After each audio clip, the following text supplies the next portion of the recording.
Luke Ford here with my friend Lily, and this week's Torah portion is Bemidbar, which is the first 4 chapters of the Book of Numbers. And both Lily and I are converts to Judaism. And Lily, I know that the reason I converted is that because Orthodox Judaism is all about love and tolerance and inclusion. So, I mean, that's just me, that's just my tradition, love, tolerance, and inclusion. And I just wondering what drew you to traditional Judaism? Traditional. Yeah. I have the ancestry. It's part of my family. Yeah. That's one part. But then it's also the belief. Actually, I don't know how to explain it. It's a very long story. It's always a long story with those things. I don't know exactly, but I can't really. I wouldn't know where to start. It speaks to your soul. It does. It does. It always has. I mean, it's my past, present, and future. So that's something that I don't know how to explain it. It does speak to your soul. You're right. That's actually the first time I was connected to my soul. Before I can't say that I was, but I am. Yes. After it's actually felt like like a connection to who I really am. Yeah. Yeah. So you don't get that anywhere else. Everything else seems so empty. Yeah. It does. There's no substance and other shades and so on. But it's more than just the soul. It's also a purpose. It gives you a kind of a different meaning in life. You're a different direction, and there's a lot. It's a lot of hard work. It's not easy. Like you take a vow of words. Like some religions do just say, oh, this I believe in this and that's it. Or other religions, they make it so easy. They knock on your door. They try to what is it called? They come to you. They're so easy, and here it's really difficult. It's not an easy path. Even after there's always that aspect of being questioned. Even after you go through all this work, Yeah. there's always people who are going to want to question you, who want you to share everything every time. You never have a peace. It seems like it, and also it's not an easy life. It's hard. And like both you and I, we know Seventh-day Adventism. Like I grew up a Seventh-day Adventist, and you've had some experience with Seventh-day Adventists. So even though we've each embraced Judaism, it doesn't mean that we're so naive as to think that Jews are just superior in every way to every other religion. Like we both experienced other religions and seen the beauty that it has produced and the ugliness. And I think both of us found other religions just lacking intellectually for what we were seeking. I went to a Seventh-day Adventist university the first 2 years of college, so that was really interesting. And I don't think I learned much about theology there. They made me go to classes as part of the, I think every quarter you had to take a religion class. But my favorite class there was actually world religion. I really got into all kinds of world religions at that point. And I really liked studying history, so it was nice. But prior to that, I didn't really have a faith. I didn't have anything. Like I said, I knew my ancestry was mixed. So I have some traditions, and like the Jewish traditions in my family that run back for years. So I knew something. I wasn't like this beginner, but it didn't really call to me until after. Let's see, when I was in a different college. That's when I actually saw the Torah, and I felt like my soul jumped, which I never experienced before, and it was really odd because I wasn't even thinking. I just thought I was part of the class. We were doing a class in religion in America, and then when I saw that, it's really I knew that okay, this is where I am, and this is that's home. It always has been. But that's when it really called to me because I actually felt my soul jump inside of me. So that's something that it's weird. I just feel like let's see, like Abraham Avinu, that he understood that there was something else. He didn't. It wasn't like Hashem just told him, oh, "Okay, you're the one I'm going to choose." This Abraham Avinu chose Hashem first. He knew there was something else, and then that's how it happened. It's not like people who just find out, oh, what's this religion, and they become interested, is the other way around. It calls to you first. I think that's something a lot of people in this position kind of feel like that's something that happens. I don't really have a choice. It called to me. That's something I have to do, rather than be the other way around. Like, oh, I just did it because I wanted to. I never heard of anyone like a sincere Jew by choice who just says, I just did it because I wanted to. There's always something different, more deep. Yeah. Now, you went to Seventh-day Adventist University for a couple of years. Now, Seventh-day Adventists are very distinct people. I mean, they're similar to Jews in that they are kind of a people who dwell apart, in that they're vegetarians by and large. They keep the Sabbath, and they certainly see themselves as, God's elect people. What was your experience like, studying and living among them for a couple of years? Well, they're really sincere. I like that. And they're really into health, which is something that's refreshing. That they're really into being healthy, and they have a natural food store it's a very nice place. They have a lot of kosher stuff there, so I like going there. I like the vegetarian kosher stuff. But let's see, I think that apart from being sincere, they're a close knit group. They are. But the whole religion aspect, I never really got it. I went to the classes when I was there, and I went to a kind of a middle school also, because it was close to where I live. So I don't really remember much about the religion. It's not something that I really grasped. It was just something that to me seemed foreign, because I didn't believe in any I don't believe in Jesus or anything. So it's kind of like, well, this is a foreign concept for me. And then Ellen G. White, and I never really got what she did.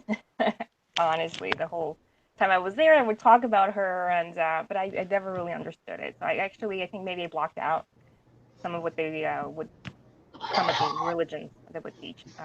The theology. The only time I really paid attention was in the world religion class. That's the only time, and I was really into Hinduism and Buddhism, and I just that I got all of that. But then the part whenever I went to Seventh-day Adventist theology, I never really understood it. So I can't really say that much. They're nice people. They're very sincere. Yeah, they're kind of healers. It's a healing community. It's all about kind of nurturing and healing, and it's one of the few religions that was effectively founded by a woman, because Ellen G. White's the prophet of the Seventh-day Adventist Church. So, as a woman, do you feel an appeal for a religion that's founded by a woman, or would you prefer a religion founded by men, or does it not matter? Well, I like I say it. There's a lot of women in like if you go to Torah Anytime, which is a great website. I watch a lot of lectures there. They have a ladies section, and they have lady speakers. And that's something inspiring. I like to hear from a woman's perspective. I have actually a book written by a woman, so can't really, I have it somewhere back here. So there's women who take that kind of role. Women have been strong influences. Miriam, for example, the sister of Moshe Rabbeinu, she was a strong influence. She was, Esther as well. So there's the traditional aspect, though. However, is the men are the ones who are going to take, they're the priesthood. They're the leadership role, and I have no problem with that. I don't. I know some Jewish groups do have women in kind of active roles, and I've seen some women, call up to the Torah or. So I can't say that it bothers me. It's just something different. So I think I have a preference more towards a traditional Orthodox way. However. Yeah, there was a funny event back in December of last year when white nationalist Richard Spencer went to speak at Texas A&M, and the Texas A&M Hillel rabbi Matt Rosenberg stood up, and he said to Richard Spencer, "My tradition teaches a message of radical inclusion and love. Will you sit down and learn Torah with me and learn love?" So would you say that's an accurate summation of traditional Judaism? It's a message of radical inclusion and love. Radical inclusion and love, right? What is that? Radical inclusion. Let me think about that. Okay. So I don't think that's a smart thing to tell someone like Richard Spencer. It's not. It's not. Maybe it's like a rookie mistake, or maybe like I'm too excited. I'm so excited about, Judaism. I'm gonna just say, oh, that's not something you want to say to someone like him. But I don't know. Okay, so there is a lot of inclusion, right? So there's things that people can't do in Judaism. So if you're a woman, you can't do this. If you're you can't be just whatever you want. Everyone has their own roles. Everyone has their roles, and everyone plays those roles. But at the same time, the Torah was given in the wilderness because anyone in the wilderness can take it. If it was given, let's say in the land of Israel, then people who lived there before would say, well, it's ours. It was given in our land. It was given somewhere else. All the inhabitants would say it's given in our land, but it was given in the wilderness. And I think the sages explain because there it doesn't belong to anyone, so anyone can take it pretty much. So anyone really can become Jewish and be part of the community. It's there for it's I think it's most people are very welcoming also to outsiders, as long as those people understand the role and goes along with them. But I don't know about the radical inclusion. What does that even mean? Radical inclusion. That confuses me. I don't understand it. Radical inclusion. Like this debate was the What first does it time mean? a guy has defeated a Jew in a debate in like Because that was 200 a silly years. thing to say. That was a very silly thing to say. Radical Yeah. inclusion. And then to ask of all people, Richard Spencer to learn what's he gonna do? What Torah is he gonna learn? I don't even know. I think Richard Spencer is a Christian or something, I think. Oh, yeah, I think it comes from a Christian background. Yeah. I mean, the idea of sit down, learning Torah and learning love and, radical inclusion is just, it just seems to me absurd as someone coming from an Orthodox Jewish position. Um, and Spencer responded, "Do you really want radical inclusion into the state of Israel?" And by that, I mean radical inclusion. Maybe all of the Middle East could go move into Tel Aviv or Jerusalem. Would you really want that? And the rabbi had no answer. And then Richard Spencer He could have argued. answered. He could answer that Jews come in all colors. Because there's a lot of, there's people who are the B'nai Menashe from India, and there's the Kaifen Jews, and then there's a lot of people in South America who are becoming Jewish, and then there's a big movement there, and then there's Ethiopian Jews. So everyone from all races, really, as long as they're halakhically Jewish, or at least they have some kind of a connection, they can all move to Israel. So he could have answered something like that. But in the beginning, he shouldn't have said that to Spencer, radical inclusion. Learn Torah with me. That's not something you want to tell him. Right, but 95% of Jews are white. Yeah, that is true. And it's kind of amusing that so many Jews then, when I say, "Oh, we're not white, we're Jewish," but if you look at Jews from the perspective of blacks or Latinos, Jews are like the epitome of white privilege, of European privilege. Well, I mean, it's been a hard road because even in Europe, even a few years ago, there were quota systems to keep Jews out of universities and so on. Even in America, there was some quota system. There's the quota system in university acceptance. So I mean, it hasn't been an easy road, but I wouldn't agree with people who say Jews are not white. Technically, all the races, you divide them into different Caucasian and so on, and that Jews happen to be under the Caucasian race. If you talk about ethnicity, then yes, maybe people can be different ethnicities. So, but to say, oh, not white, that's something I've never heard about. There's actually an essay I remember in college that says how Jews became white, and it's somewhere in my books. I got that from that Seventh-day Adventist school too. I still have that book, but if I find it, I'll look at that essay and see what it said exactly, how the Jews became white. That's one of the things in there. Yeah, I mean, white is a fluid concept without very clear boundaries. For instance, a Persian's white, they're certainly Aryan, but, are they white? Are Armenians white? Jews white. I mean, many Jews are indistinguishable, as a phenotype. If you just look at them, they just look like any other white person.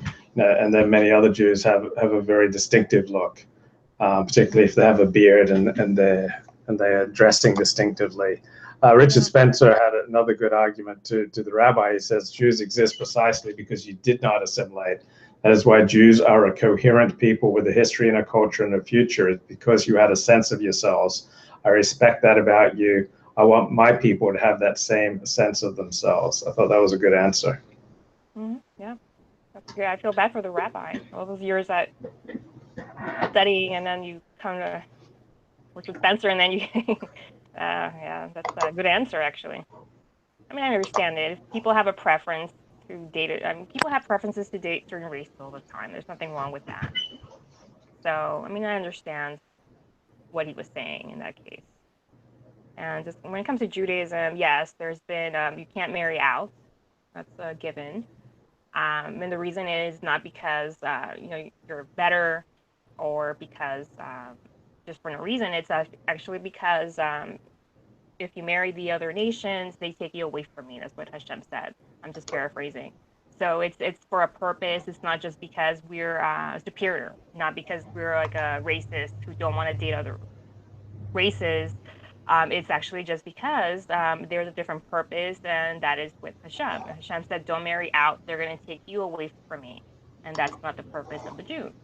So I understand with Richard Spencer. I think that his belief in that not being so open and kind of staying within the right race, it has a different meaning than the person staying married within. So there's I understand what he's saying, but it's just a different. It's not the same, even though to him it sounds the same because he doesn't. Of course, he doesn't believe in the Jewish the purpose, so he doesn't understand. There's other reasons, just not the same as his reasons.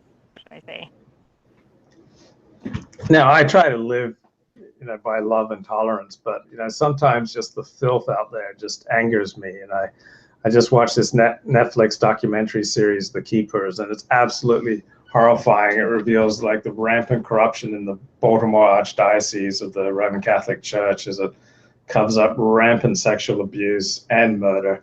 And what was particularly striking is that the Baltimore Archdiocese was so powerful, they effectively corrupted the police force and the law enforcement, the criminal justice system in Baltimore, and it's just horrifying. And then it made me think, well, which Roman Catholics are as low in corruption and have high trust societies like what the Anglos created in the United States, Canada, England, Australia, New Zealand, and I just can't think of any examples. So it just seems, as Catholicism thrives, the corruption thrives.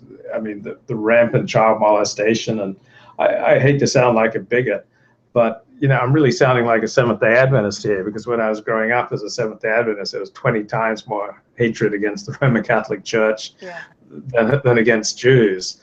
But the more I find out about, the more I find out about this rampant child molestation and then the cover-ups, in archdiocese after archdiocese, it's just absolutely horrifying. Yeah, I think I remember some Mormons. I don't want to say, I don't want to accuse anyone, but I think they were calling the Catholic Church the whore of Babylon.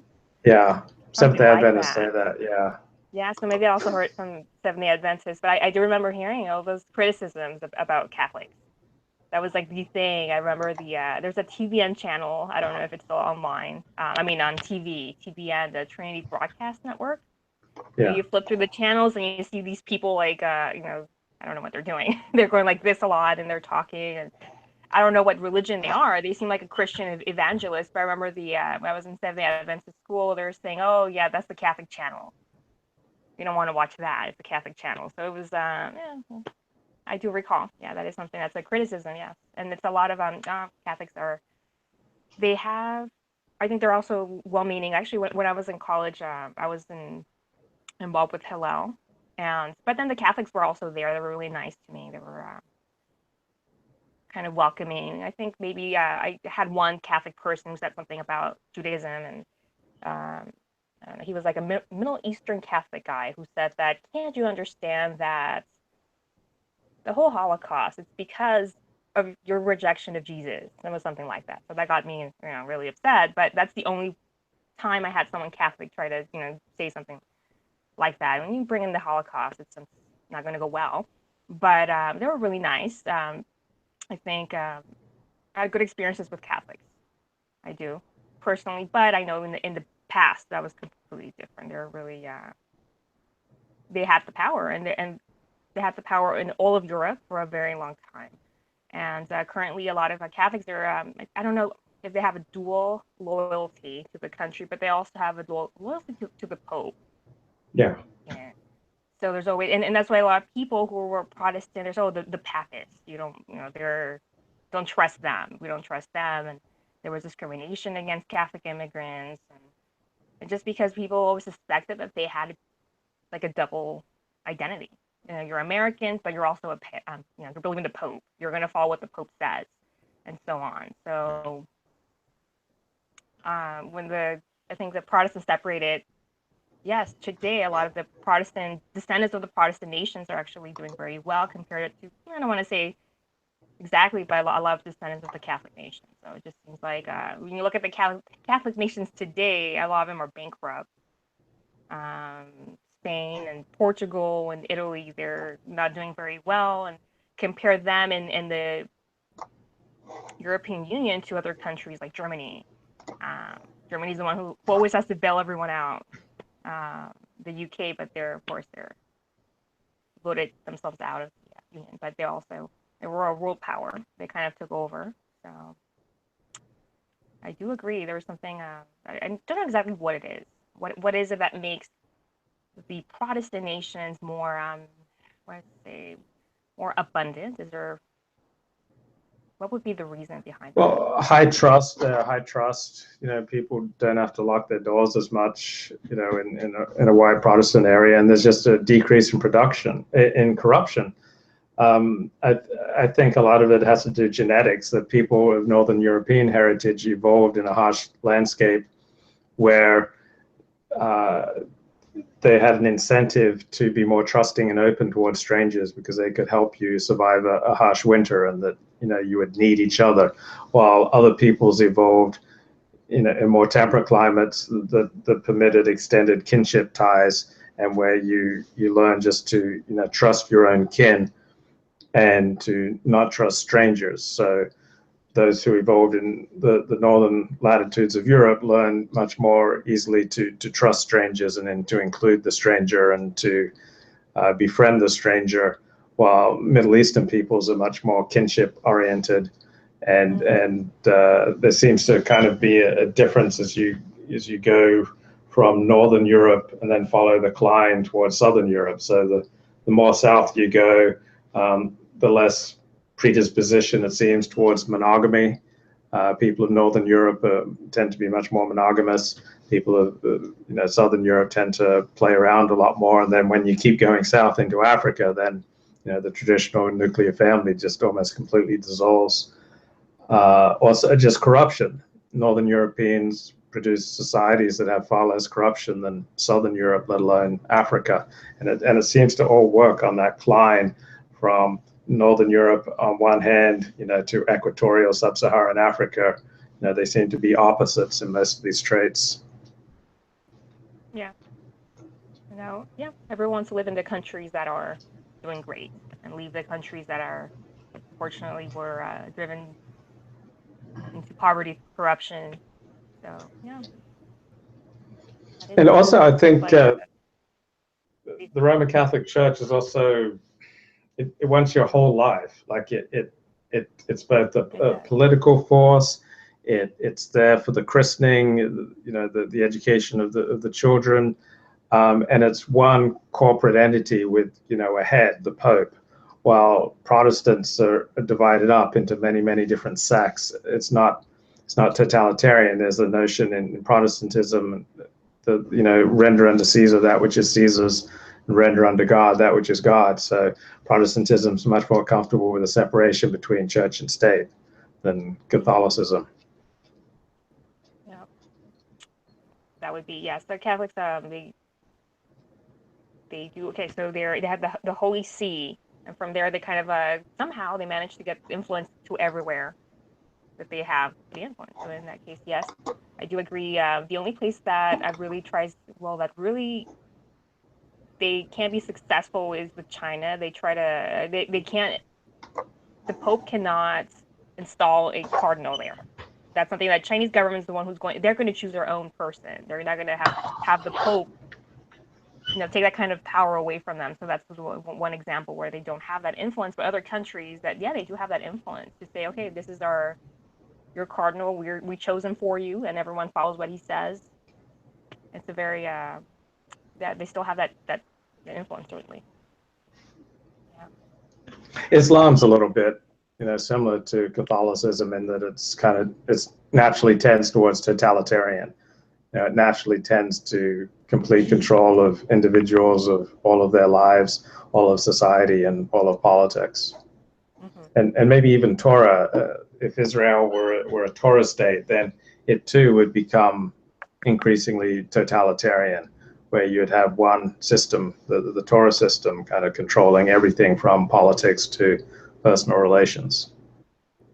Yeah, there's no set authority, and everyone has their own authority. Just everyone's been so dispersed to different countries that everyone has their own way. They have their own minhag, so you don't have that one authority figure yet. That's supposed to be Mashiach in the future, but right now you have different ideas from different people. You have the chief rabbinate in Israel, the Rabbanut, and then you have the Orthodox Union in America, and then they kind of work together sometimes or at odds other times.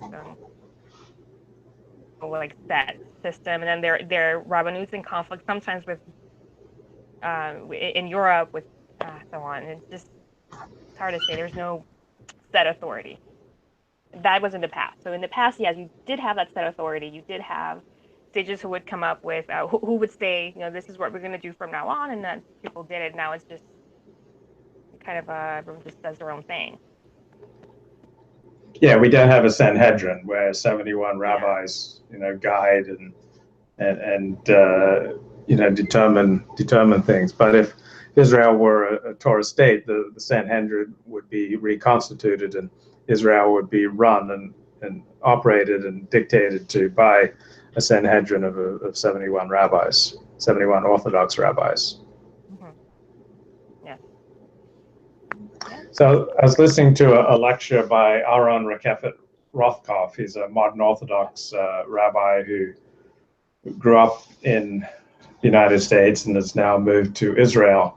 He was lecturing in Israel, and he was saying that because the United States now accepts same-sex marriage, that a Jew's not allowed to live in the United States today. He says if you have to live outside of Israel to make a living, the only country you'd be allowed to live in is Putin's Russia, because Putin still believes in the 7 Noahide laws. He's against same-sex marriages. So give him credit. You're living in America. How can a Jew live in a country that tramples the basic commandments of human existence by accepting same-sex marriage? So this rabbi says that the level of filth and degradation is built up to such a great degree in the United States of America that Jews are not allowed to live here anymore. They've got to move out.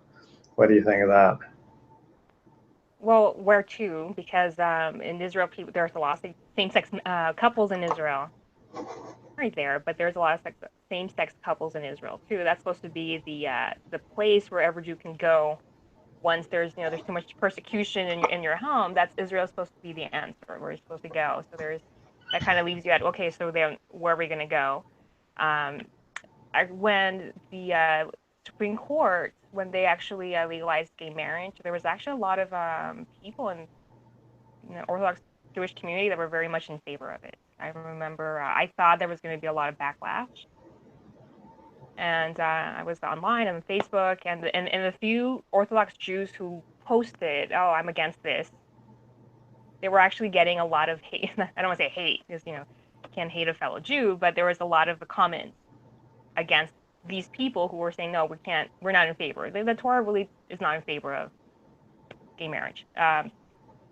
It's very specific in that sense. So when someone says, well, the Torah says not allowed, all these people were kind of saying, well, it's allowed, you're a bigot. And actually I heard people say that to good people in the Jewish community, people that I know. You're a bigot, how could you say this? I'm going to think differently of you. Sorry. And so on. So there's actually a lot of support, I think. People who are Orthodox, who have, or at least go to an Orthodox shul, or consider themselves such. So personally, I mean, it's legal in the country, yeah, it's true. But I don't know if that kind of puts a situation that people can't really live here. I don't know if it does that. There's other things that America does that it's legal, but then it's just because it's not something that someone believes in, it doesn't mean they can't live here. So it's an interesting point of view. I think that as more time passes, more people are going to accept gay marriage in many countries, just because that's just the way we're moving towards. We're a modern society, and then we're moving towards full acceptance of all those things. So it's not where we're going to go. Israel accepts same-sex couples. I mean, there's nowhere else to go. So what's the answer there? Well, Israel doesn't sanctify same-sex couples as being married. There isn't same-sex marriage. Not as married, but there's couples there who are living together, and they're not actively persecuted, and they will go parade in Tel Aviv, and they're very open about it, and they're not stopped from doing that. They're not.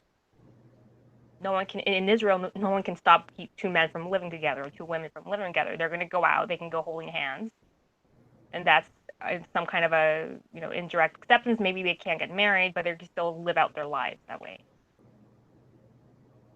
So then in that case, that puts you in a situation where can I live in Israel now because of that?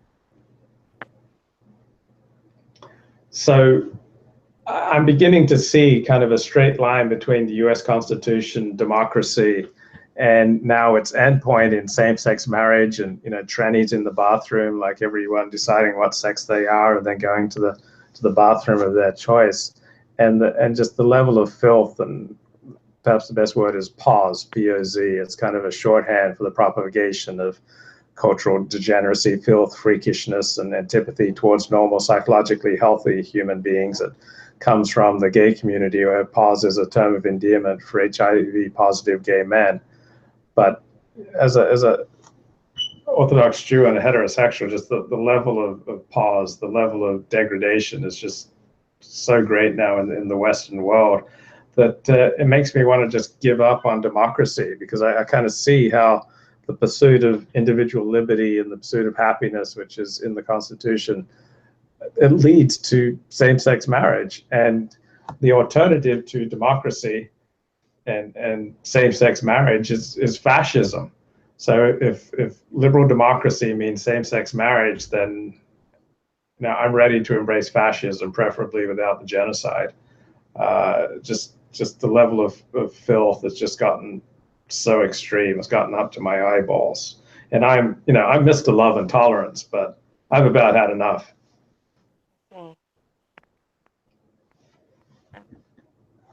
I think there's a lot of traditional people in America. So you have one side in the U.S. that is very traditional, and they feel like they're under attack. They're afraid when they hear that, oh, if you don't bake a cake for a gay couple, you're going to get sued and lose your business. So there's people who are genuinely afraid, and they're very traditional. They go to church, Bible Belt. And then there's the other side, the people who are very liberal and say, well, we're going to, you're bigots, and if you don't believe in this, then we're going to force you. We're going to sue you until you actually, sue you into submission. So you have different groups that are fighting.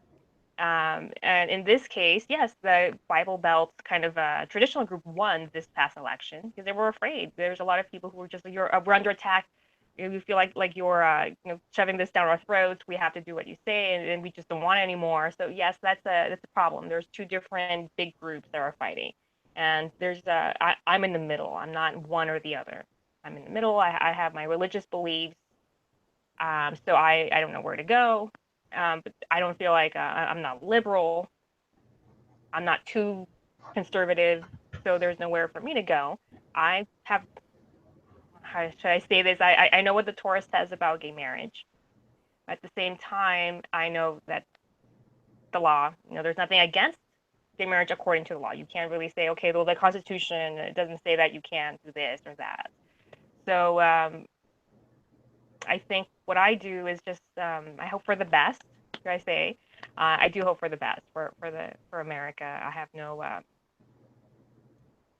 I'm not bothered by same-sex couples. I'm not.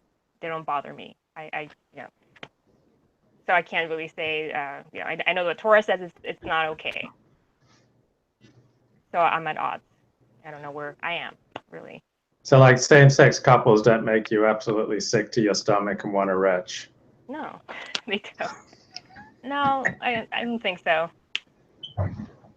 I know what the Torah says. The Torah says one thing, but this is not. It's not Israel. We don't have a Sanhedrin in America that's going to put people to death because they're breaking the laws. So I really just go on with my life. Kind of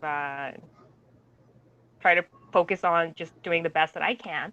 But I'm not bothered now. But How can you go on with your life when there's same-sex marriage? What? I'm sorry. What was that? I said, how can you go on with your life when there's same-sex marriage? It just I tried. I do. I do it somehow. I do. I do it, but I know at the same time I know that what the Torah says. The Torah says no, it's not okay. It's not allowed. Even for the nations, it's not. So yeah, that's what the Torah says. No. Like America says yes. I had a lot of girlfriends who, when I'd suggest certain things, they'd say the Torah says no. It's a very effective way of shutting me down. So I'm used to women telling me. They would say that to you. Why? Yeah, I can't Torah think of a says reason no. why. I can't believe why someone would say that to you. Exactly. I think they just didn't understand. Okay, sorry, I had to get my charger real quick, but no, I can't see that. I think you're a good catch. Okay, you're a very good catch. I don't think anyone would. I can't think of a reason why someone would say that to you. Exactly.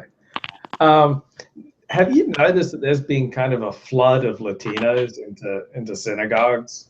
Like, I know there's this growing brown tide, sweeping California, sweeping Los Angeles. It's even moving into West LA. But now you go to synagogue and suddenly there are like Latinos who say, I'm Jewish, but they don't know how to daven, they don't know how to put on tefillin. It's just weird. Yeah, there is. That's right. It's true. Okay, so there's a movement. Oops, my thing fell. There's the B'nai Anusim group. There are people who are descended from Sephardic Jews, right, in Spain, and they were through the. They're right. I gotta charge my phone real quick, so I do apologize for that. No problem. I don't want to get cut off. Okay, so the way that works, all right, I think it was 1496, something where the 1492, yeah. Okay, so yes, so in Spain, there were actually a lot of Jews in Spain.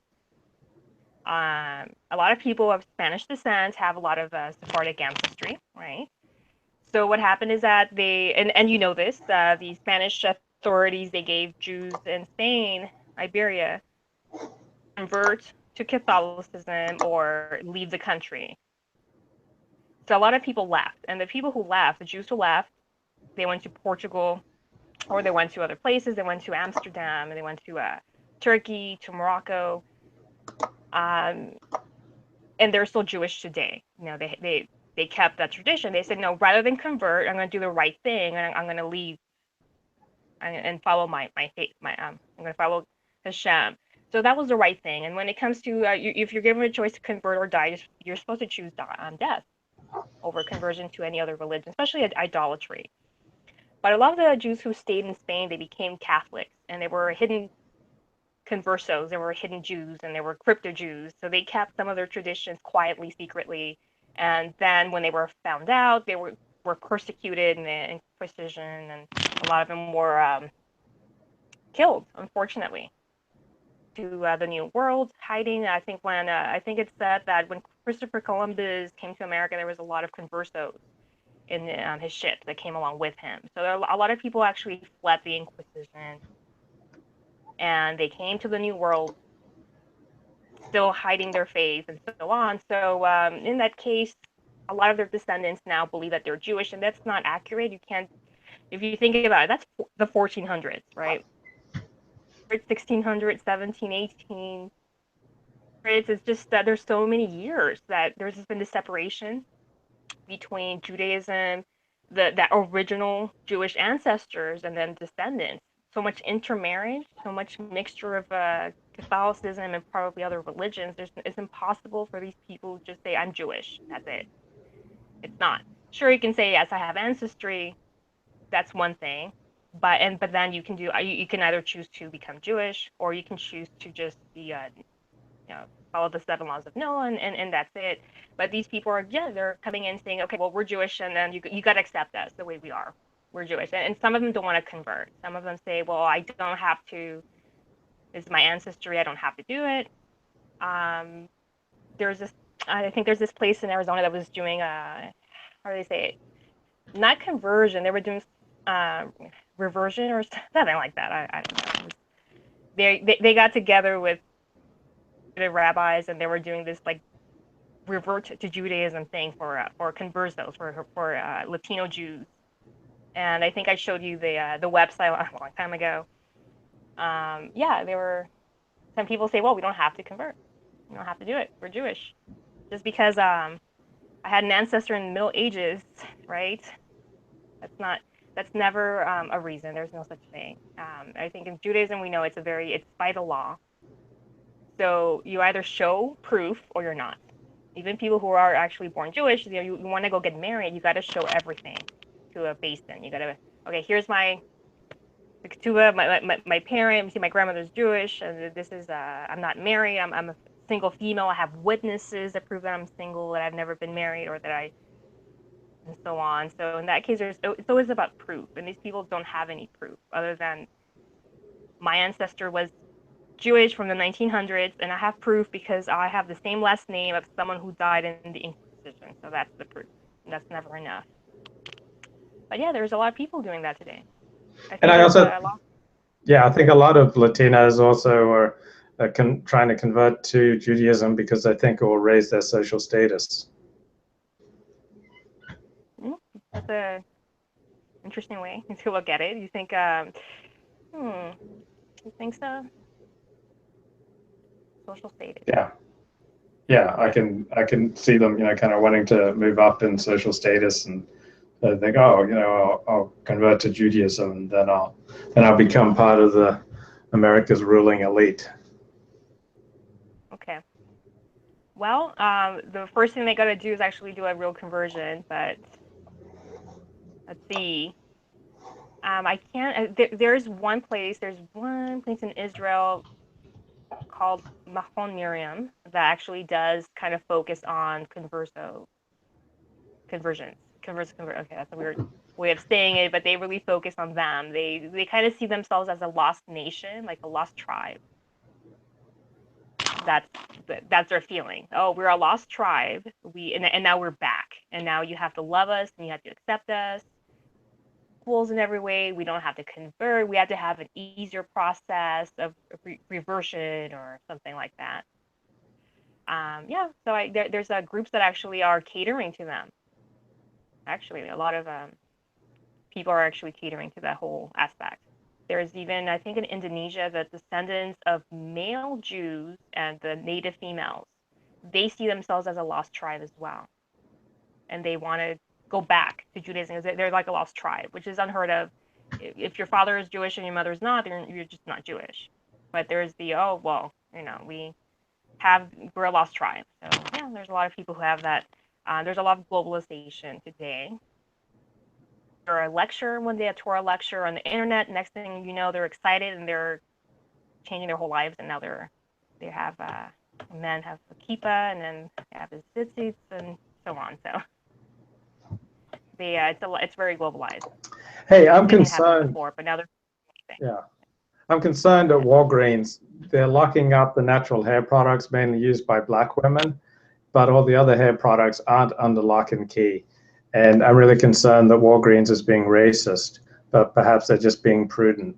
Do you think that when a I haven't seen Walgreens that locks here. up, but I'm seeing it on Twitter right now, and it's really concerning me. Like, if Walgreens is locking up hair products that are mainly used by Black women, do you think that's racist, or do you think that's just prudent? Well, I mean, where is that? South Central? I don't know where that Walgreens is located, but I haven't seen that happen here. What's locked in Walgreens? I think the expensive liquor here in my local Walgreens. That's the only thing that's locked. The expensive liquor. I don't know what that says about who drinks that kind of liquor, but I don't know. I've seen people. One thing that really upsets me in stores is when I look at a product and I see that's been opened and stolen. I hate thievery. I hate stealing, and I hate people who steal. I hate that. So But I isn't just that racist? Isn't it racist to hate people who steal because, different races commit stealing at different rates? well, I don't know what race the person was. It's just someone who I'm trying to buy something, and I look at the package, it's been open, there's nothing inside. Someone just grabbed it and left, and I hate that. I've been a victim of people who I had some money stolen from me once at a store. I left my purse by accident, and the next thing I know, there was nothing inside of it. So I really hate people who steal, but I don't know what race they are, and I can't say that I know. I don't know how I can find out what race they were. And do you think you'd be more likely to be the victim of theft in South Central or in Beverly Hills? South Central. Yeah. Beverly Hills. The only thing the worst thing that's happened to me in Beverly Hills is getting a ticket for parking overnight. That's the worst thing, and I fought that and won. So that's the worst thing that's ever happened to me in Beverly Hills. Just don't park overnight. Hey, I don't like to ride public transportation in Los Angeles, but I'm kind of afraid to say so out loud because it sounds racist. Is it racist to say you don't want to ride the Metrolink? That you don't feel comfortable riding the Metrolink? Is that racist? No, it's not Because racist. okay. Yes, I ride the Metrolink. All right, and I have complained about the men there. Sometimes I do overtime at work, and I had to take the Metrolink late, like at 8 p.m. And there's always a lot of shady people, but there are shady people of every race. I've had experiences with people of every race, except for Asians. Never had a bad experience with them, but it's been every other race, white and non-white, that I've had like men who try to ask me if they can go out with me and making kissing noises at me. It's disgusting. So, but there's different races, and I had this white guy who saw me walk into my car. I had my pepper spray. I have pepper spray. That's how unsafe I feel. And I was walking to my car, and he was shouting, give me a smile. He was it's crazy. I don't. Have you ever That was had a a white white guy. guy The make, Hispanic guy was one making kissing noises. have you ever had a white guy make kissing sounds at? Have you ever had a white guy make kissing sounds at you? Doesn't sound like a white thing to do. Nah. No, but the white guy was yelling at me to smile for him. He was like across the street telling me to smile for him. So I've had bad experiences with Metrolink. With it's not just one race, every race. So I know that some people take it. Oh, if I talk about Metrolink, they think I'm talking about a specific race. I've never mentioned race when I talk about Metrolink. I do work in LA, so I just I take Metrolink and I have a pepper spray. That's all I know. I don't like and to I should ride. probably drive. Yeah, I don't like to ride public transport in LA because 90% of the people who use public transportation in LA are not white. So I just don't feel comfortable. I mean, they smell different, they look different, they have different habits, and I'm just not comfortable. I mean, if public transportation was 90% white and 10% Asian, then I'd be fine using it like it is in Australia. But I just don't feel safe when 90% of the people around me aren't white. I have no problem. Okay, my issue is with men. It doesn't matter the race. I prefer to sit next to women, and it doesn't matter what race the women are. Next to Hispanic women, white women, black women, they're ladies. I want to sit next to ladies. It's more of a modesty thing. Just the men are the ones I have bad experiences with late at night in Metrolink. That's it. But are you dressing in a provocative way so that these men are reacting to you as though you're promiscuous? Are you dressed in a very slutty way? I don't know. Do I look? I don't know. I usually dress in long sleeves, but no. Actually, I use a coat in Metrolink Okay, look, the seats are dirty. So I wear a coat, like a big black coat, like an army issued type of long black coat. How are they going to know what I look like underneath that? Commented on my coat though. Oh, that's a nice coat. It's army issued, right? That's what it's starting. That's like the small talk. Oh, that's a nice long coat. So they actually like my modest coat. And so it's not. I'm not just provocative. I'm dressed very modestly, and that's what they like. Apparently, they like this long black military issued coat that I wear, and that's been the problem. It's this coat. Maybe you're using red lipstick. Are you like painting up your lips with very bright red lipstick? No. I have lipstick on though. I just want to look presentable. Okay. Maybe it's the way you're like curling your eyelashes. Do you think that that's like provoking these men? No, I don't think so. I think it's my coat and they're just nasty. Wait, is someone saying something? Is someone like posting? No. You're like reading what someone says? Is someone making fun of me? No. This is love and tolerance rule this chat. This is radical. This is radical. Now I know what radical inclusion is. I feel so included in a radical way. So. Excellent. That's what this chat is all about. Radical inclusion. I'm good at love and tolerance. Yes, I see. Just like yeah. looking at the chat box and see if someone's saying something about me. Like, oh, what is this girl doing? Let's see. No one's saying anything negative about you. That was just coming from my mind. I just wanted to go through all the possibilities to see if there's anything you're doing that's just like driving these men out of their minds. No, I usually don't drive men out of their minds, so that's not usually what I do. Well, okay, I'll take your word for it. I don't. Maybe these were like God-fearing men, who love the Bible and study the Bible every spare minute, and then just when they're around you, they lose their minds and their good sense. Okay. Well, I mean, that's certainly it would be flattering if that were the case. I would feel really flattered. But in that case, I think they were one young pervert who would just, I don't know, have nothing better to do than try to pick up women in Metrolink of all places. What would go out with you the next stop? What is that supposed to mean? What is he gonna do? I have my pepper spray now. I had it ready in my hand. I was like, you. What would be the right way? What would be the right way to try to pick up a woman on Metrolink?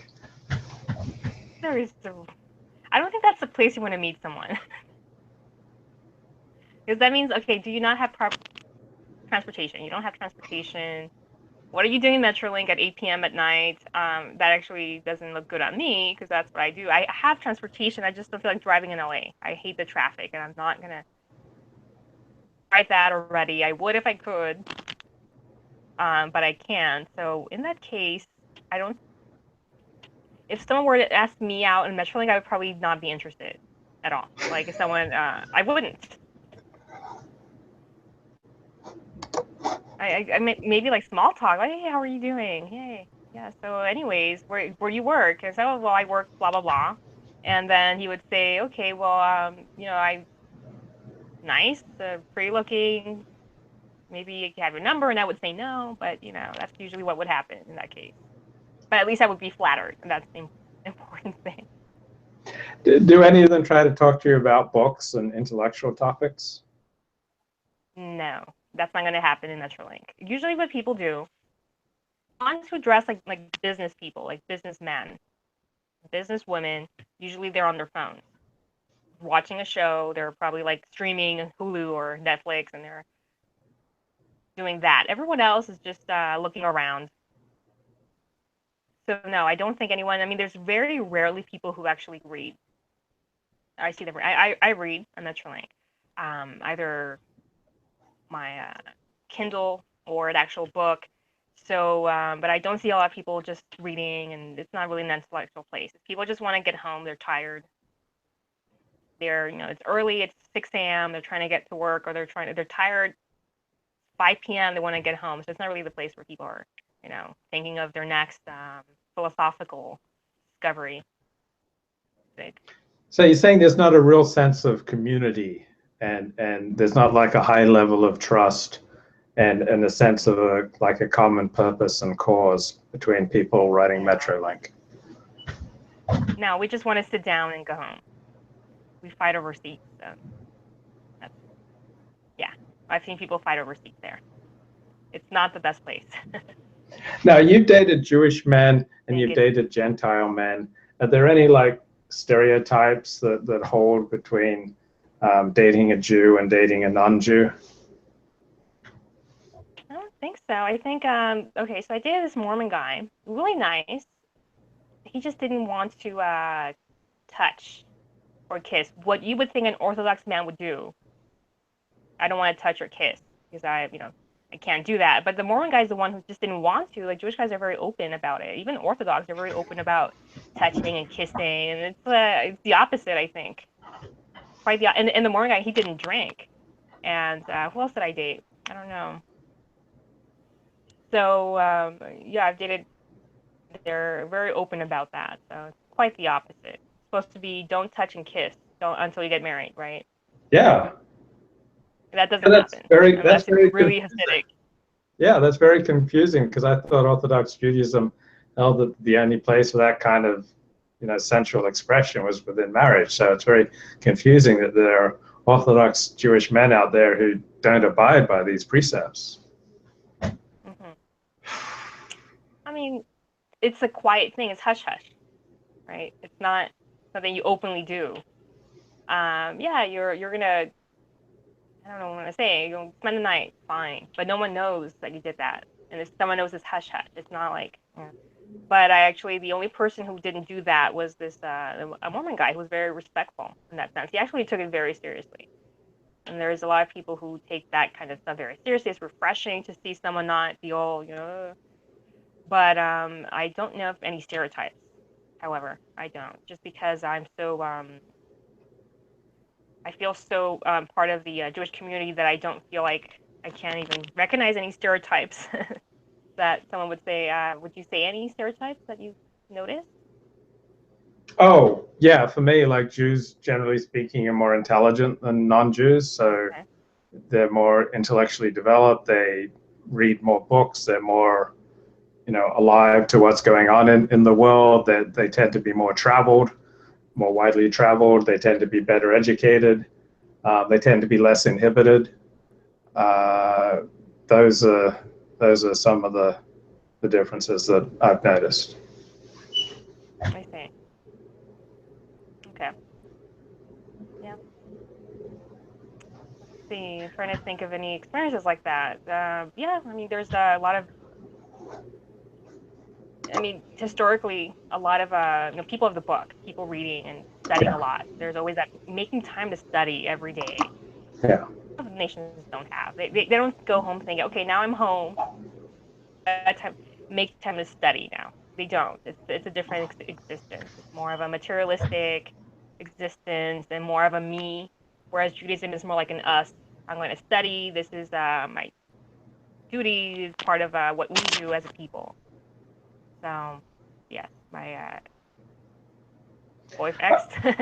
ex people I've dated, they study. They have a partner. They study. They once a week they're calling the study partner, and they're going over what they learned and so on. So that's something that's very different, very centered in that sense. I've also noticed that the Jewish life and Jews in general tend to be more competitive and more focused on success and making money than on average non-Jews.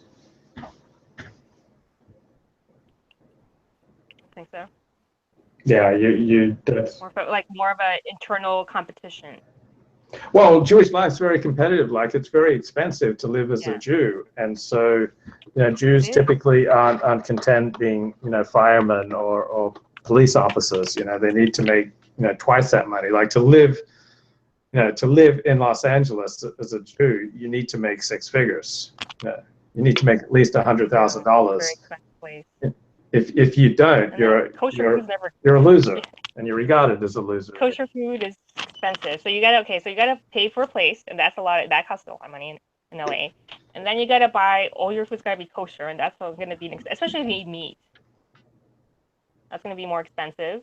And then you gotta buy several things for shul that you need. Then you gotta pay for things, and if you become a shul member and so on, there's a lot of expenses. That's true.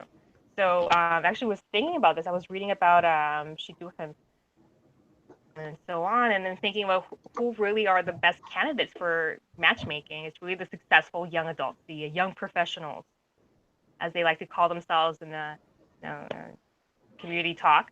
And there's you're got to be in your 20s. You got to be young, maybe late 20s, early 30s, successful from a background, and everyone else who doesn't fit that requirement, they all get kind of a you get the leftovers. You get to date whoever's left over, whoever's like the twice divorced, father to 5 kids, and that's how you get who you get at the end. So yeah, I mean it's very competitive in that sense.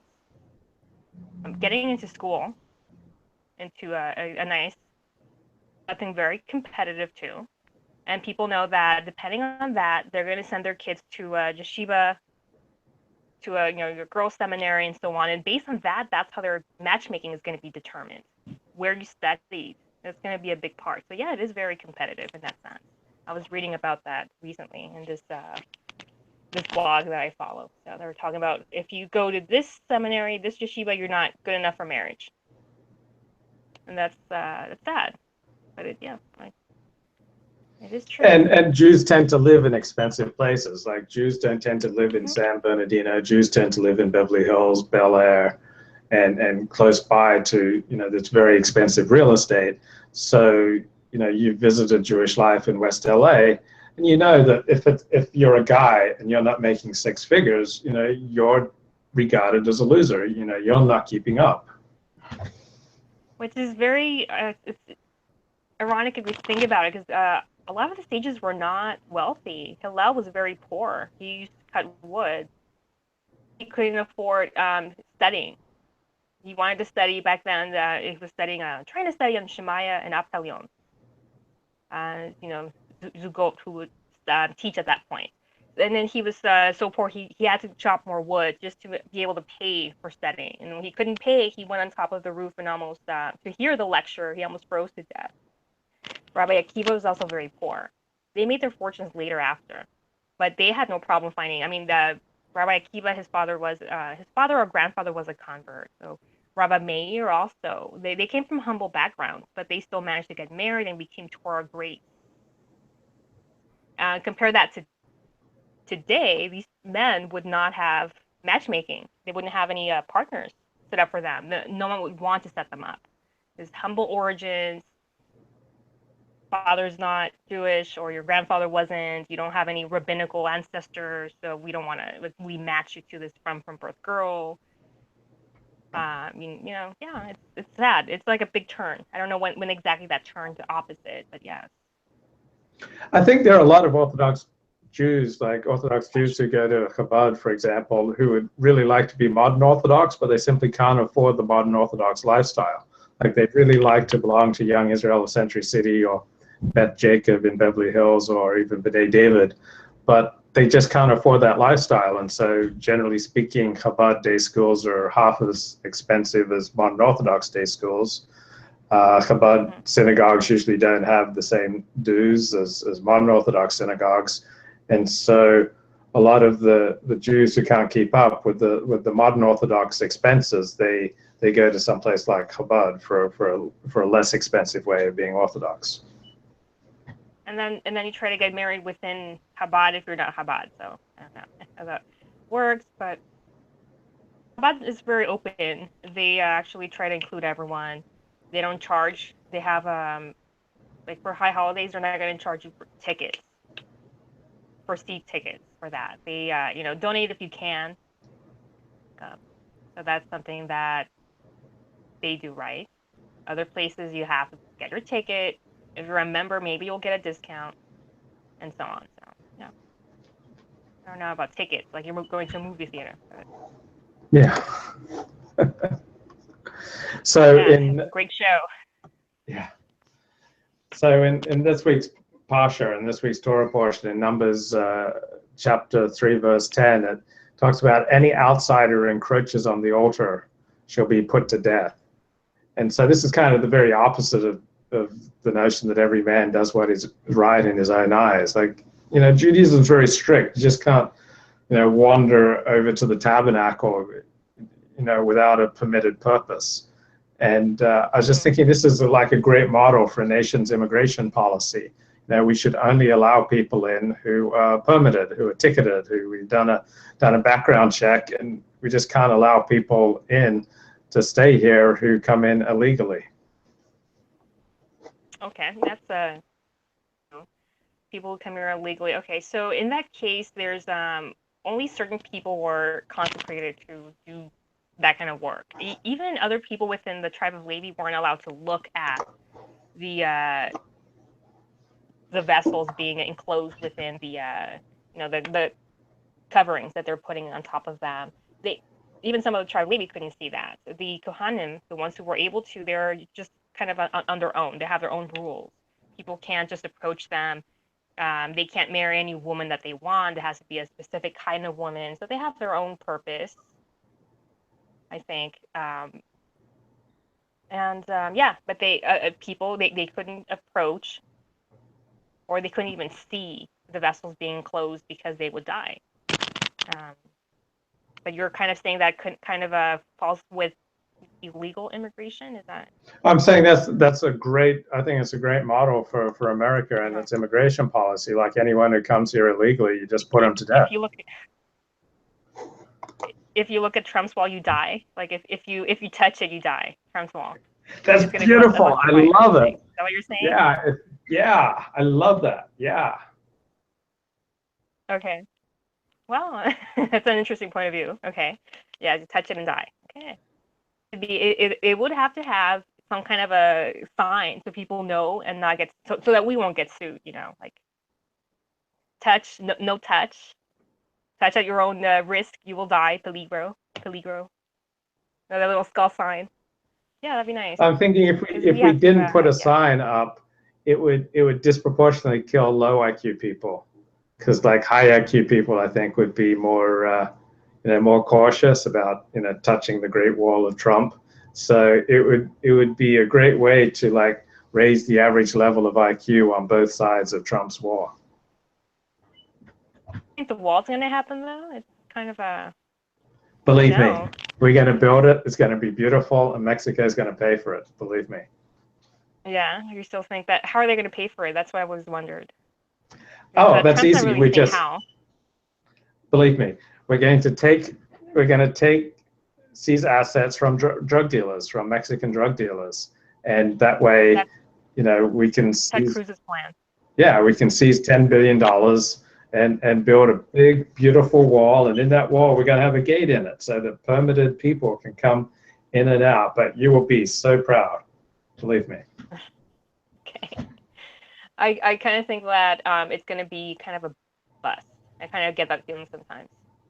Like it's like okay, maybe we'll get some. Like when George W. Bush started building his wall, it kind of stopped at some point. They ran out of money, and there's still some of the wall left, and there's no more wall. Like there's pieces with the wall, and there's pieces without a wall.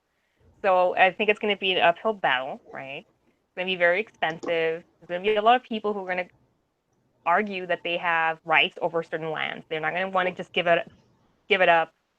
There's going to be like court battles. It's going to get delayed. I think it's going to be a while for that to happen. If it does, I'm really concerned that future generations are going to destroy that wall.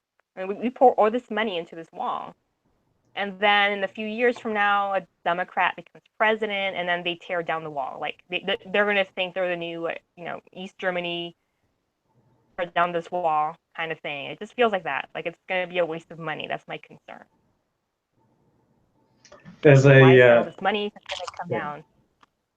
there's a rabbinic commentator, Sifre Zuta, who says a royal palace that is not safeguarded is unlike one that is safeguarded. So if you want to have nice things, you're going to have to safeguard them, because otherwise other people will come in and take them.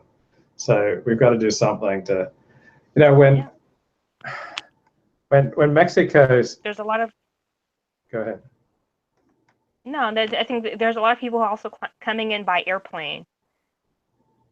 See, a wall's not going to stop them if they come in by airplane.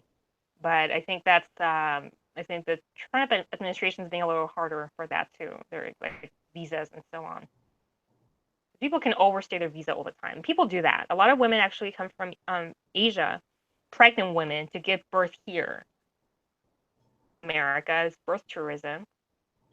They have their children here. Their children are automatically American.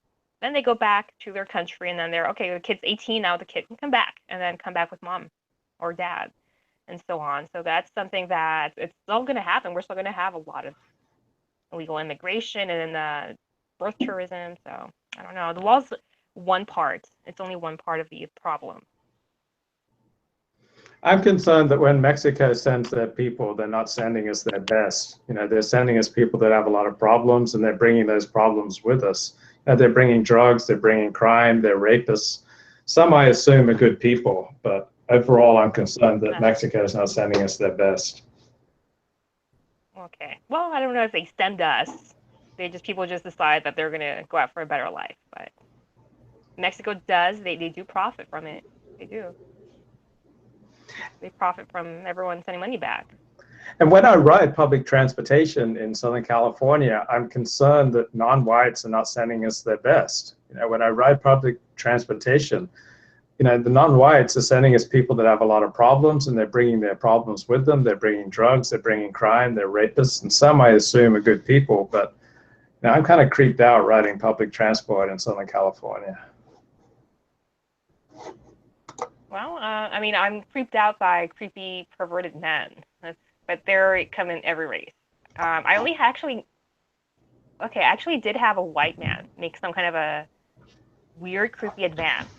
Mormon guy I dated, who was also Mormon, and they were actually it was a mom, dad, and they're like 7 kids or something like that. And then I was at the party. I was at a party, and the dad was there. It was in December, and the dad saw me, and he's like, "I'm cold." I just mentioned it to my boyfriend. I'm cold. And then this creepy old man with like 7 children, he's like, "I'll keep her warm." He said it under his breath, but I heard it. Like, he's saying it in this horrible way, though. And a white man said that? A white man? Yes, with 7 children. This religious Mormon man. "I'll keep her warm." Oh, I can't. He said it like that, so I don't know. But it's I never had been hit on by anyone Asian, though. I haven't. And you never see Asian homeless, and you never see Mexican homeless. So what's with that? How come, where are the Asian homeless? And I don't see Mexican homeless either. Do you see Mexican homeless? Well, I mean, I don't want to say they live with extended family, but yeah, there probably are Hispanic homeless. The homeless people in the train station that I take, there's 2 homeless. There's a couple, man, like an older white couple. But yeah, there's homeless white people there. Yeah, I haven't seen a Hispanic homeless person, but I mean, everything is possible. The other thing I don't like about the brown people on public transport is that they're loud, they use multiple seats, and some, I assume, are fare payers. You know what I do in Metrolink, right? Because I'm tired of people, like creepy men. What I do is I sit at the edge, and I pretend to be asleep at every stop, so that people won't try to get in to the corner seat. That's what I do now. So I don't take 2 seats technically, but I'm at the edge, kind of blocking the entrance to the other seat. So that's what I do now. And every stop, I'm pretending to be asleep. Like, I do. That's what I do now, and that it works. People stop sitting next to me, weirdos. Like Israel has a problem with Arabs riding on buses because they set off bombs and they stab people. So, Wow. it kind of makes sense for Israel to have buses that are Arab free, to segregate their public transportation system. Because, like, why would you want to ride on a bus with people who hate you and set off bombs and stab people? I haven't thought of that before. Believe me. Now, have you thought of that? Yeah, I think we need. Like, do you ride trains? I don't like to because most of the people aren't white, and I just don't feel comfortable. Like, I think we need to bring back Jim Crow. If we had like racially segregated buses and train systems, I think people would feel safer. And then people could be with their own kind, and there'd be more of a sense of community. And separate water fountains. I think that's very, very important. Okay, what about water fountains? You want the Yeah, just separate. Just like that's just like separate. Okay. Well, I never use water fountains because the water's nasty. I think it's just tap water. So I'm not going to use water fountains. I don't care. But what if they were for whites only? The water itself. The water, I really think, like, it's really strange that every water fountain is next to a restroom. Yeah. If you've noticed, why is that? I think those, the water, the restroom water and the fountain, I think they're connected. It surely tastes like toilet water. That's a good point. But what if the water fountain was labeled for whites only? Wouldn't you feel safer then? If it's no. Oh, Levy. You don't think the water would taste better? Oh, like a white only water? No. Yeah. No. I drink water from bottles, so as you can see, I got nice water. Apparently, it's called nice water. Okay. So that's the brand I trust right there. So in the Parasha, God commands Moshe and Aaron to take a tribe-by-tribe census of all males above the age of 20. Well, what about the women? Don't they count? They don't seem to want to count the women. Isn't that sexist? Oh, you know what? Okay, so the census that is spoken about, it's for military purposes. It's men, military age, women in the U.S. military, and they have no plans of doing it there.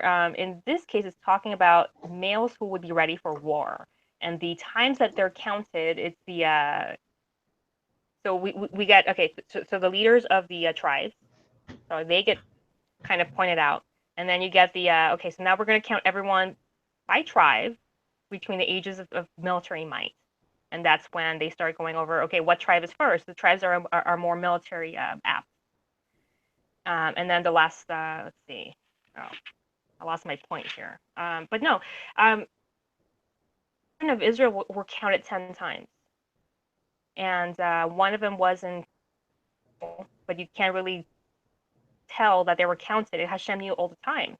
He knows the entire number of children of Israel. So he doesn't have to count them. This is only counting so that you know who's ready for military purposes. And that's why the women are not included. But Hashem knew, he knows all the time. He knew all the time what the count was. So in that case, yes, women do count. It's just that they're not in this military census. I mean, Hashem obviously doesn't want women in the military. He doesn't want women in politics. He doesn't want women in public policy. Like he teaches us in the story of Eve that once you give women any say in public policy, it absolutely ends in disaster.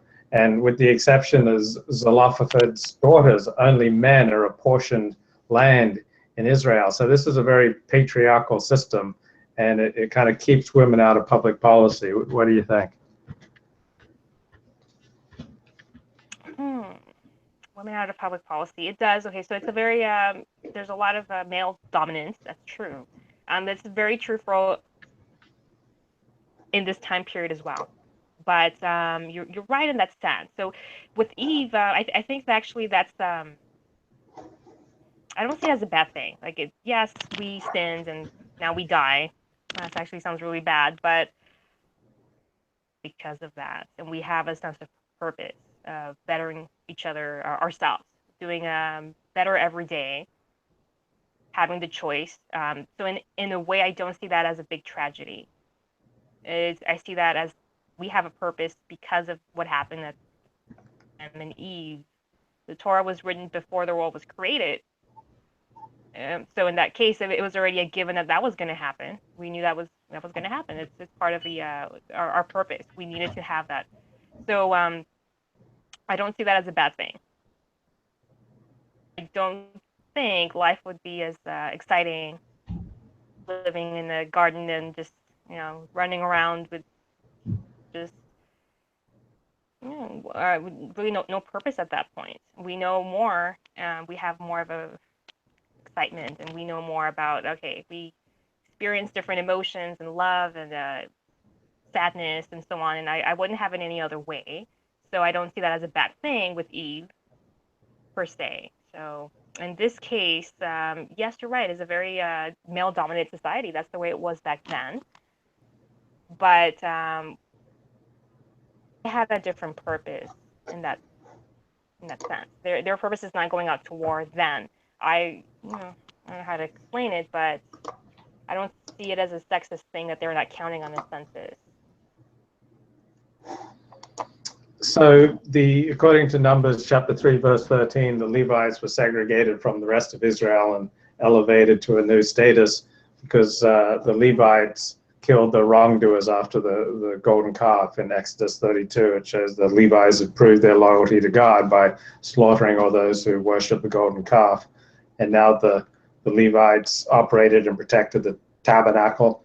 And I was wondering, isn't this kind of segregation? And I thought segregation and discrimination were always wrong. I thought all men were created equal. So isn't it kind of racist that only certain men, such as the Levites, due to their tribe, due to their DNA, get to be priests? Now, what about women who want to be priests? Or what about regular Israelites who feel priestly on certain occasions and would simply like to dress up as priests and sodomize other men? Now, why can't they be free to be as priestly as they like? Okay, well, going back to why the tribe of Levi, why they were segregated. So what Rashi says, right, is that the king's own guard, they did get counted separately after that. So they have their own type of count, their own type of census, but it's a different type of census for them. I think that I think the Rebbe, Chabad, I think he was saying that role of the tribe of Levi was Torah. Study Torah, whereas the purpose of the Israelite, was to the practical observance of the commandments. So the commandments 613, they're a fixed number. Torah it goes on forever. It's supposed to be an eternal thing. So in that case, it kind of signifies that what the tribe of Levi does is an eternal type of purpose compared to a fixed. Another way to see it, let me see, I did make a note about that previously, was that all the men who were counted, they actually were going to die in the desert. So why would Hashem count the tribe of Levi in that case? If they had a different purpose. Of course, they didn't sin with the golden calf, that's true. So that's part of the reason why they're not counted, because they didn't have that. So they're not going to die in the desert. Everyone else is getting counted, 20 to age 60, I believe. I forgot right now, but they are all pretty much sentenced to die in the desert because of what would happen in the future, son of the spies. So they're all going to be sentenced to die in the desert. So he's not going to count them in it. They have their own separate count. So you don't find it all this segregation, that doesn't morally upset you?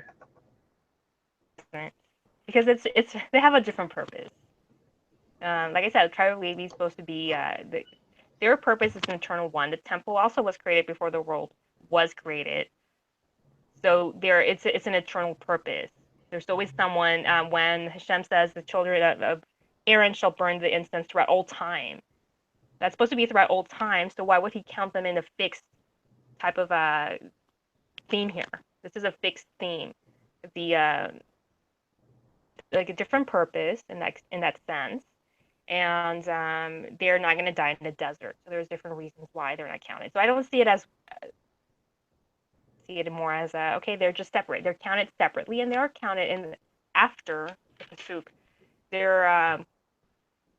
have their own type of census in that case, especially when Hashem was actually saying how everyone's going to camp. Everyone knew how they were going to camp because that's how Yaakov, when he was giving the blessing to his children, he placed him in a certain way, and that's exactly how Israel camped. But during that time that Hashem was saying, okay, the Levi tribe of Levi is going to camp here, that was their own type of census that they had to. So they did have a type of census as well, just separately. So it was a separate but equal sense. I probably shouldn't have said that. Yeah, maybe we need to return to separate but equal. Yeah, that's what I'm not going to say. Yeah. Oops. So I'm studying the Art Scroll commentary. I've got this Art Scroll still in Chumash here, and it says Judaism is not restricted. I'm sorry? I said this one's mine, right here. Okay, you got the Chabad Art one. Scroll. Yeah, I did. Yeah, yours is Chabad. Okay, Chabad versus Art Scroll. Yeah. All right, so in my Art Scroll, it says Judaism is not restricted to home, synagogue, and everyday activities. One must maintain his sanctity even as a tourist and a traveler. And it's really hard to maintain your sanctity as a tourist and a traveler. Like when you go to a beach on a warm day, it's hard to dress modestly. All around you are all these underdressed goyim. It just, it makes me sick to my stomach. They're wearing bikinis and things like that. It's just so perverse. I'm thinking we need Jew-only beaches so that we can maintain our modesty. There's actually a group of young Jews in Israel who started wearing these eyeglasses that blur their vision, so that they wouldn't be tempted. So. Oh, that's a great idea. I gotta get me some of those. When's your birthday? I'll send it to you on your birthday. I'm about out of things to talk about. Do you have any final words of wisdom? Words of wisdom. That's it. Let's see. Oh, no, not really. I kind of it was interesting. It was a nice conversation, but what would you say? Would you have any topics, words of wisdom topics? Well, I just think that the Torah makes a very compelling case for segregation and separate but equal, and I just like people to take that message away. I regret having said that. I regret. Why did I say that? Separate but equal. That's not a good thing for me to say. I should know better. I want people to go forward into this week and see if they can implement separate but equal in their own lives. Well, okay. So in that case, I want to end with the role of the tribe of Levi was an internal one. So their count they did have a count, but it was after. It was like its own separate count, and based on that count, it's when they I said too much. Separate but equal, folks. That's where it's at. It comes from God. It's there in the Torah. You couldn't get more plain or more easy to understand than that. Okay. So thanks, Lily. Great show. Thank you. Hang on.